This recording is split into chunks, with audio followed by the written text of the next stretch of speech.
نن خو د ډېر عظیم شخصیت ډېر عظیم رهنما ملي اتل روحات شیر علي باچا تشتن تلین منځل کېدو د پښتونخوا ملي پارټۍ طرفه ځکه چې شیر علي باچا د پښتونخوا ملي پارټۍ مرکزي جنرال سیکرټري او اخیری عمر هم په پښتونخوا ملي پارټۍ کې بیا د وفات شو او دلته پاشنغر کې به د هغوی خدمات چې کوم دی د مزدور کسان تحریک نه راوالی د هغه وخت نه د افضل بنګشت وي د شیر علي باچا د ټولو مشرانو نو دلته یو طبقاتي انقلاب هغوی کړی او بل دلته یو نثري هم کولاو کړی وه د خپل علم په رڼا کې د خپلې پوهې په رڼا کې د دې وطن غریب خلک د دې وطن زمیندار خلک د وطن جټ خلک چې کوم دی په سیاسي علم پور مامور کړي او زمونږ بنیادي وجه دا ده چې موږ هغه خلک چې کوم د قام دپاره ستړیا کړې مبارزه کړې ده نو هغه موږ د یو طبقې د یو پارټۍ یا د یو ګوند یو ډلې پورې محدود ساتو دا خلک د ټول قام دي دا د یو ډلې د یو ګوند نه دي پکار ده چې په دې کې ټول خلک ګډون کوي د هرې پارټۍ والا ګډون کوي او ټول خلک چې کوم دی دغه خپل ملي اتلان په ښو الفاظو باندې ستایي او یادوي توریزم موږ په خپله باندې تاسو ته مو وویل چې موږ په دا اتلان چې کوم دی په ډلو کې شلي او موږ د یوې ډلې سره بلې ډلې سره مطلب چې دا خلک د یو مخصوص ډلې دي خو دا خلک د یو مخصوص ډلې نه دي دا د ټول قام دپاره مبارزه کوي د ټول قام په ستونزو باندې مبارزه کوي کړې د دوی او د وطن د بدحالۍ دپاره د وطن په بدحالۍ باندې د وطن په دغه باندې چې کوم د دوی مبارزه کړې ده او د دې قام د سیال کولو دپاره خپلې ځوانۍ خپلې معاش هر څه چې کوم د تباه کړي دي نو په کار ده چې دا به حیثیت قوم موږ لمانځو دا به حیثیت د یو ډلې د طرفه نه یقینا چې په ټول پښتون وطن کې او په بلوچستان کې د حالات خراب دي خو دا بنیادي وجه دا ده موږ مخکې هم دا ویلي چېرته وسایل دي هلته مسایل دي پښتونخوا وطن خدای پاک داسې یو غني وطن پیدا کړی دی چې په دې کې په لاندې د معدنیاتو یا د ذخایرو سمندرې بهیږي خو بدبختانه پښتانه خپل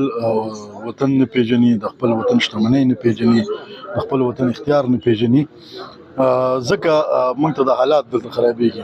موږ دا وایو چې دوی تېر وخت کې تاسو اپریشنونه کړي نو د هغې نتیجه څه شوه موږ ته د هغې نتیجه د قام ته وښیي که نه چې د هغې څه نتیجه راوړې ده دوه درې په مهم سوال دی دا سوال لا اوسه پورې حل شوی نه دی ځکه زموږ په زړونو کې وسوسې دي زموږ په زړونو کې چې کوم دی بېچیني ده چې تېر وارې چې کوم اپریشن شوي دي آیا هغه ناکامۍ سره مخامخ شوي دي که ناکامۍ سره مخامخ شوي دي نو بیا د بنیادي طور مسله دا ده موږ مخکې ورځو کې یو کلي کچېرې کې ده په هغې کې موږ خبره کړې وه چې چارسده کې روزانه په حساب سره به نیمړې کېږي داسې ورځ نشته موږ ستاسو د کیمرې په ذریعه باندې خبرېږو یا ستاسو د چینلو په ذریعه خبرېږو داسې ورځ نشته چې په چارسده کې ځینې په ذاتي دښمنو کې ځینې بل څه دلته بدامني ډېره زیاته سیوا شوې ده نو ډېر په سنجیدګۍ سره دلته چې څونه سیاسي ډلې دي هغوی هم په دې غور پکار دی بیا انتظامیه که زموږ کومک غواړي دا واضح د انتظامیه ناکامي ده دلته په دې چارسده کې چې ولې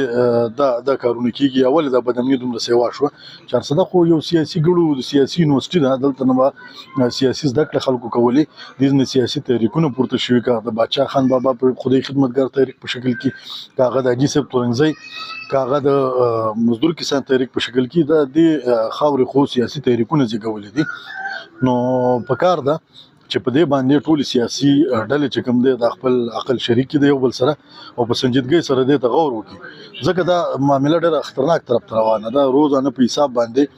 د یو اندازې مطابق زما په اندازه باندې په میاشت داسې ورځ نشته په میاشت کې چې په هغې ورځ باندې مړی نه کېږي نو دا تقریبا 15 انسانان دا د خپل ژوند د لاسه ورکوي په میاشت کې نو دا خو که په جهان کې ته وګورې خپل یو وګړي باندې دنیا چې کوم دی د هر څه په بل مخ راړی او دلته زموږ بدبختي دا ده چې یو روزانه په حساب سره مړي کېږي او موږ پرې غوږ نه کوو نو په کار د زموږ خپله پلان هم دا دی چې ما دلته یو آل پارټیز کانفرنس وکړو آل پارټیز جرګه وکړو او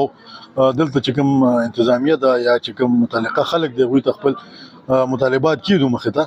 او هغوی سره هم موږ ملګرتیا وکړو موږ ورته وایو تاسو سره موږ ملګرتیا کوو په دې کار کې چې د امن راشي دلته سوکالي شي او انساني ژوند ته تحفظ